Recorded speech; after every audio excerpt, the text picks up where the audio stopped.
I want to go off-roading. Vehicles like this are too expensive to maintain. The new Toyota is working out some of the bugs, and the Wrangler is old news. It's just not reliable. So the Ford Bronco is now the off-road vehicle that I truly believe that I need. I'm going to give you a pile of reasons you need to buy one of these, because I'm seriously thinking about picking up my own Ford Bronco. Let's get into it now. The first major reason why I'd buy one of these Broncos over any of the competitors right now: owner satisfaction. A lot of people that are buying these vehicles absolutely love them. As a matter of fact, the recent video that I made about 6 reasons not to buy it was very heated because a lot of people love these vehicles. Owner satisfaction is better than one of its strongest competitors. The Wrangler is known to only hold about a 3 out of 5 in terms of owner satisfaction, where this brand new restyled Ford Bronco is holding a customer satisfaction rating of 4 out of 5, meaning that most people who get into these prefer to redrive them over and over again, would consider buying them again, and just love these vehicles overall and simply do not regret them. Another reason why I would buy one of these Ford Broncos: I mean, look at these vehicles. Clearly they have great all-wheel drive systems, but they're not meant necessarily to go serious off-roading. And when you want to go off-roading, the Bronco as well as the Wrangler are the two that come to mind right now. The 4Runner is an amazing vehicle if you spend most of your time on the road, but for a vehicle that does a lot more time maybe off-road, this is probably one of your best bets. And there's a major reason for that. Look at the ride height. The main reason is you can get through a lot of water. I mean, these vehicles are intended to be off-road, and with that,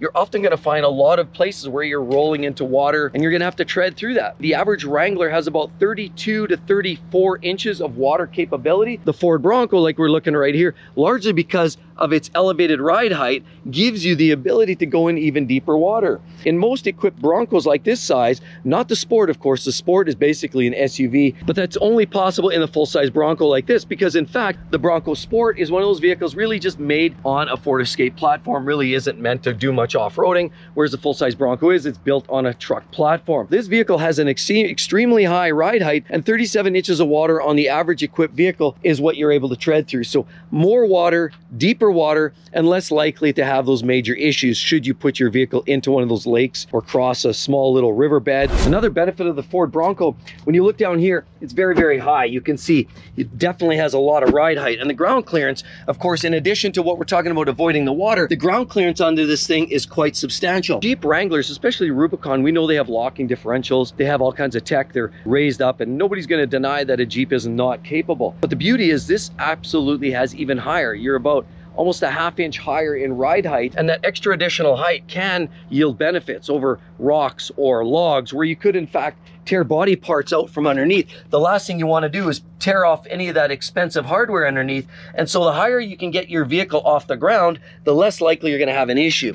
Another big reason I would buy this: I like to go off-road, but I also like to use it for daily use, and it's got to be a vehicle that's versatile. And versatility to me means hauling the family around, doing long trips, and of course, trailering is a big issue. These Ford Broncos actually have a much more substantial towing rating than you get out of a Wrangler. It's actually quite surprising the Wrangler has such a poor tow rating, considering it's also on a truck type platform, and it's a very capable vehicle in many ways, but towing is not that way. With the brand of Stellantis, you're almost going to have to get into some of the full-size trucks or the diesel trucks if you want to do any towing, and the Wrangler only has a capability of towing from anywhere from 2,000 to about 3,500, and that's if you have the Rubicon only and certainly equipped. Otherwise, you're basically stuck to around 2,000 pounds, which is almost negligible. You barely tow your lawn tractor into for repair. But these vehicles here have a little bit more, and it matters. It matters most because here with a lot of these Broncos, you can tow anywhere from 3,240 up to 4,500 pounds. And did you realize the average boat actually weighs about 4,000 pounds or 3,500 pounds dry with the trailer? So in other words, most boats, even decent trailers, you can tow with the Bronco, but you couldn't tow it with the Wrangler. In other words, the Bronco is an absolute winner in that sense, and the Jeep, it's kind of a no-brainer. It's just not available to do that work. It's going to miss the mark, and quite frankly is not the vehicle for me. Now, while both vehicles are very capable for being in the outdoors, and get a little water in the interior isn't necessarily the worst thing, a lot of these parts are designed that way. Now, exterior wise, there's no doubt it can manage some of the rough terrain. These roofs come off on most of these vehicles, whether you're talking about the Wrangler or the Bronco. Unfortunately, the 4Runner does not, but if you want that open air motoring, you have to have the capability of pulling off the roof, and in doing so, you open yourself up to the liability of getting water inside the vehicle. And water inside the vehicle can short out some very expensive electronics, but there's some marine grade equipment inside the Bronco. That's right, you get a GoPro mount up top, you get a plug-in for your lightning ports, and you want to plug in your GoPro or do any of that electronics, you can plug it in and those ports basically close up with a watertight seal. And a lot of the other components like the shift knob and other parts often have rubberized fittings, and a lot of the other parts are generally sealed up a lot better and almost to marine grade standards. I wouldn't necessarily want to sink it, certainly not a submarine, but if you want to take the roof off and you're out in the back 40 and all of a sudden you get in a rainstorm, you get a bunch of mud and water splashing inside, you want to know that you can clean it out effectively and you're not going to ruin any expensive electronics. And that's where the Ford Bronco has such a great interior. There's lots of plastic inside, but that plastic, not just outside, but the plastic inside has some very, very hard plastic, and that hard plastic isn't pretty. As a matter of fact, looking at this, it feels kind of cheap in some ways, but it's hard plastic, and the point is it lasts. It's easy to clean, and the fact is these vehicles are almost waterproof on the interior. Now, all vehicles like the 4Runner or even some of these Range Rovers, they're all going to have a lot of technology, safety technology, performance technology, but unfortunately you're giving up something, and that's off-roading capability. But these vehicles do give you that. But you don't have to sacrifice some of the technology. Unfortunately, like a Wrangler, you're doing a lot more with a lot less tech, and unfortunately you just have a lot less those safety features keeping you in out of harm's way. Well, the Wrangler has a lot of the technology as well.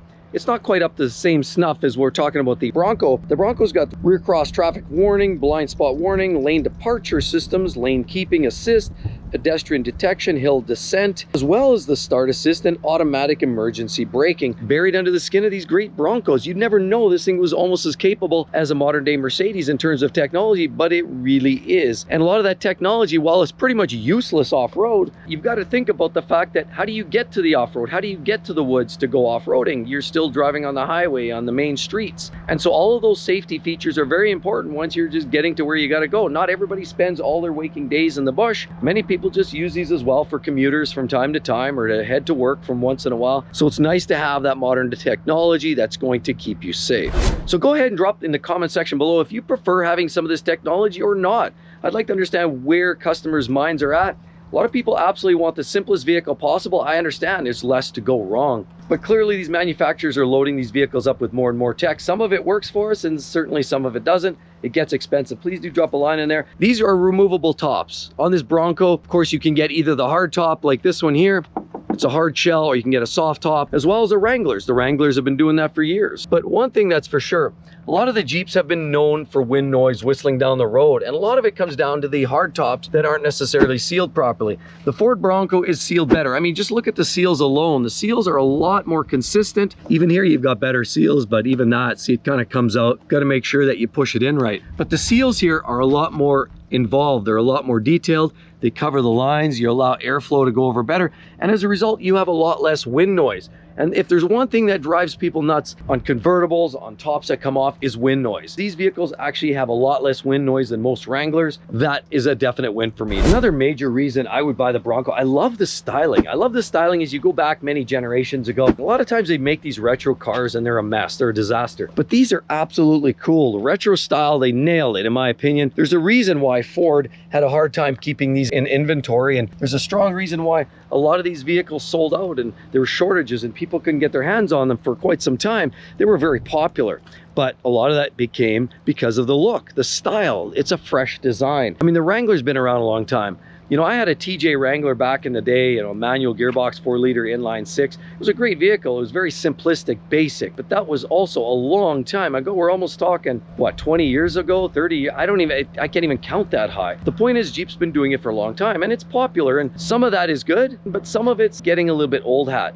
And really, if you look at modern day Wranglers, you know, the headlights are about the only thing different. You know, they still go with a similar Tonka toy grille. The headlights are more up to date, but overall, the Wrangler is still more or less the same vehicle, cosmetically the same design. The Bronco was something fresh on the market. When you see these driving down the road, you actually take a second look. You're like, whoa, look at that. These catch your eyes, and especially when you get the better models. Like here we have a Badlands. You do get some nice all-terrain tires on there, and of course as you spec up and you get the higher level trims, you do get better tire packages, higher lifts. Even some of the more premium versions with the 3.5 liter turbo 6 means that you have the power and the performance and the style all wrapped in one. With the Ford Bronco Raptor is just an absolute beast, and I think even that one looks way heads and tails above the SRT Jeep Wrangler. So in every way possible, This is a much more fresh design. Another reason I like the Bronco comes down to reliability. These are not known for the highest level of reliability. They've had some of their slow crawl transmissions, their manual gearboxes have issues. They've had a few problems along the way with their 2.7s in early generations with the intake valves popping. And there's been a few electrical gremlins, but overall, the reliability isn't in the toilet, it's just very average. According to Consumers Report, you're at around 3 out of 5 star for these vehicles. And when you compare it to some of its competition, sure, like the Toyota 4Runner is absolutely going to blow this out of the water, but it doesn't have half the personality. And this vehicle absolutely demolishes the Wrangler, which is rated at 2 out of 5 stars. Most of the Stellantis products rank very, very low these days. A lot of it's electronics and a lot of it's just the drivetrains. But all in all, have you heard some of those vehicles, the Wranglers idle these days? They sound like diesels. The worst part is they're gas jobbies. Another major issue isn't just reliability, it's recalls, because the more time you're getting your vehicle fixed for a recall, the more time you're off the road and you're waiting for your vehicle to be fixed. I mean, you bought it to use it. So the Ford Bronco has less recalls. We have 6 recalls outstanding for the Ford Bronco versus 9 for the Wrangler. These vehicles here, you get unsecured transmission may cause a rollaway, incorrect load carrying capacity in some cases for these vehicles, the seatbelt latch difficult to access,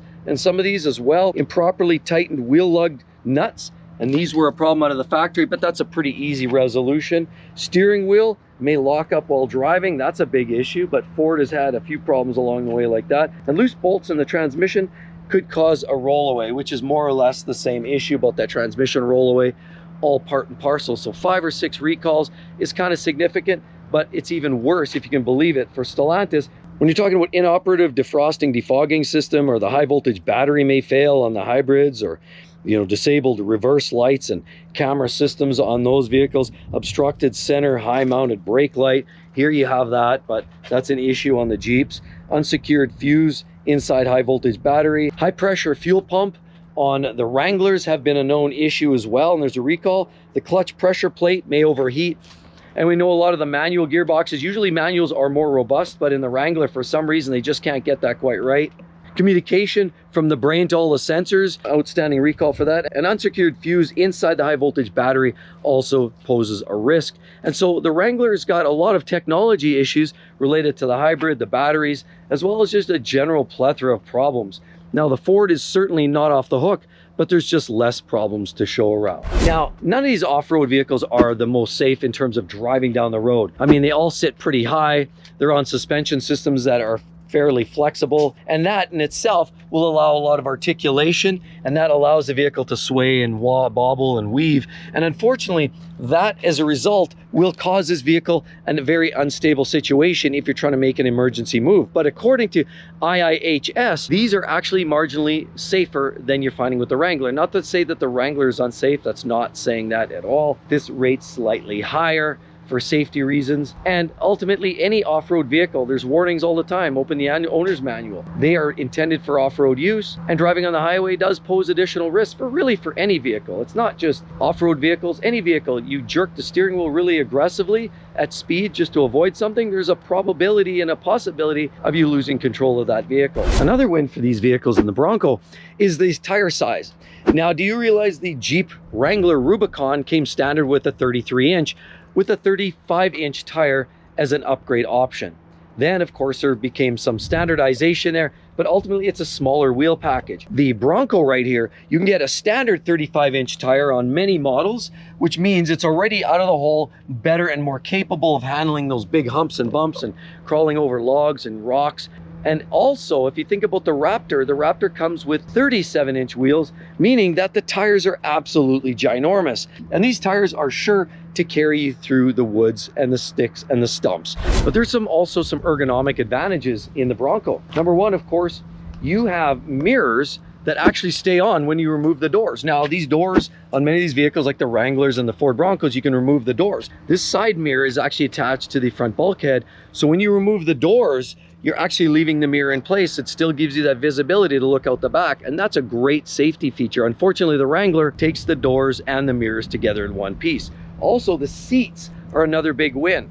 The seats are much better in here. When you get behind the wheel of a Bronco, you feel like you can drive across the country. The seats are more comfortable, they're softer, they're more plush, and they have better versions. You can certainly get nicer interior finishing on some of the seats, and so they just generally feel plusher and more comfortable. You know, when you're hitting the highway and you're trying to do a long holiday and you take the family for a ride, isn't it nice to have something comfortable? Another reason why I seriously want to have one of these, passenger space. Now the Wranglers are very, very tightly equipped. They're a smaller vehicle, and even though they're on a truck type platform, they just don't have the space. These have a full-size space, full-size cabs, and it feels very much like a full-size truck. Another added bonus, maybe a smaller one, but it has to do with the four-wheel drive system. Say you're off-road, or maybe you're in the snow or some mud, and you want to utilize the four-wheel drive system, but you need to lock it in. Let me just start by saying these are a little bit easier. Most people don't really care that much. They've been using four-wheel drive for years. In a Wrangler, well, you have to operate a lever. That's just it. It takes a little time, a little clunky. Sometimes it doesn't work all that well. These, on the other hand, have an electronic adapter. That just makes life a lot easier to make that change, to shift into four-wheel drive, four high, four low. It's always done easier here. More comfort, quiet, peace, and it's more consistent. Now, of course, there's always something extra to fail, but for the most part, the electronic system is much easier and simpler to use. And especially, you know, in my case, my wife drives my car as well. So if she's going to take it out and she needs to use four-wheel drive, it's much easier just to turn the button rather than actually pull a lever. Another huge bonus with some of these Broncos is they drive more like a truck. They're much better on the road. That's why a lot of people get into regular SUVs. They have all the same functionality that most people need on a day-to-day basis. Vehicles that are easy to shift into all-wheel drive, have all-wheel drive or four-wheel drive, and they're able to give the capability to get around in poor weather conditions. Then there's usually a compromise. Now these usually are great, but unfortunately, running an SUV means that it's lighter duty. A lot of them are on a unibody platform, and they're just not to the same standard as some of the full-size truck type vehicles. So you either go off-roading and have something and take the compromise of rough road and banging around, thrashing, bobbing and weaving, or you get something that's smoother and softer like this. But where you can get your cake and eat it too is the Bronco, because this actually drives more like a truck, and I find the ride compliance much better in these vehicles than the Wrangler. The Wrangler bangs and bobs around, and I've owned Wranglers. I know what they're about. I've driven many new ones, old ones, and they're fun. And that's the element that a lot of people buy them for. But sometimes you just need to get around and do it with a little bit of comfort.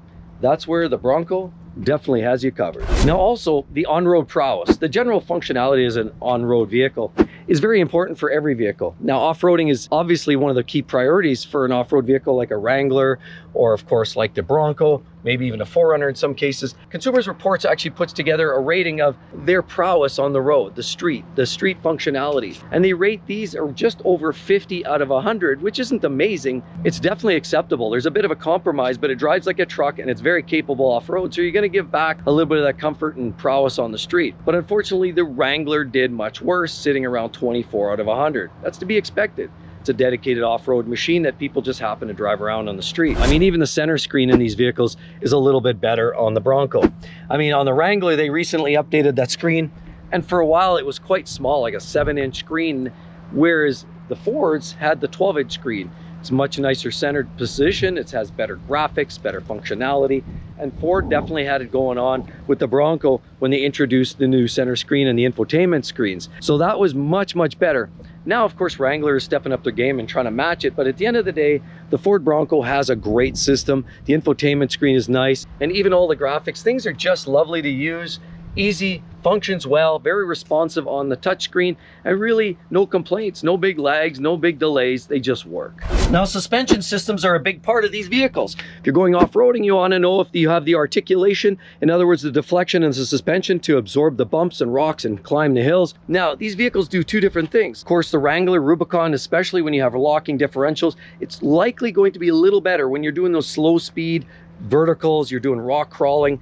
The Wrangler still has these vehicles outdone. But these vehicles here are fine when it comes to higher speed off-roading. Maybe you're cruising through more open plains and just general rough terrain. You're not dealing with so much rock climbing and so much brush. You're actually just out in the open field and you're just banging through and thrashing through bumps and humps. These vehicles actually do better at higher speed. They tolerate it better. They have better power, better performance. The suspension articulates a little better on these vehicles. In other words, they bump and absorb it a lot better. And of course, it's heavy duty with that truck-like suspension and frame under there. That means these vehicles are going to tolerate it like a champ. And most trucks are built to last. That's why people buy trucks, because they can do work, they're sturdy. And these Broncos are effectively built on a truck platform. Therefore, the way the suspension gobbles it up, throw the big tires on there, whether it's a 35 or 37, you have a winner for high-speed off-roading. Versus the Wrangler, of course, is more rock crawling, none of which I do. I'd be more inclined just to be banging around and hitting the trails and just be cruising at something that's a little bit more open. Hey, I live in the prairies after all. And with all of that said, be sure to check out that video about the 6 key reasons why you probably shouldn't buy one of those. You're definitely gonna have to check that out, weigh it out, and weigh the good and the bad. Hope to see each and every one in the next one, everybody. We'll see you all real soon. Bye-bye.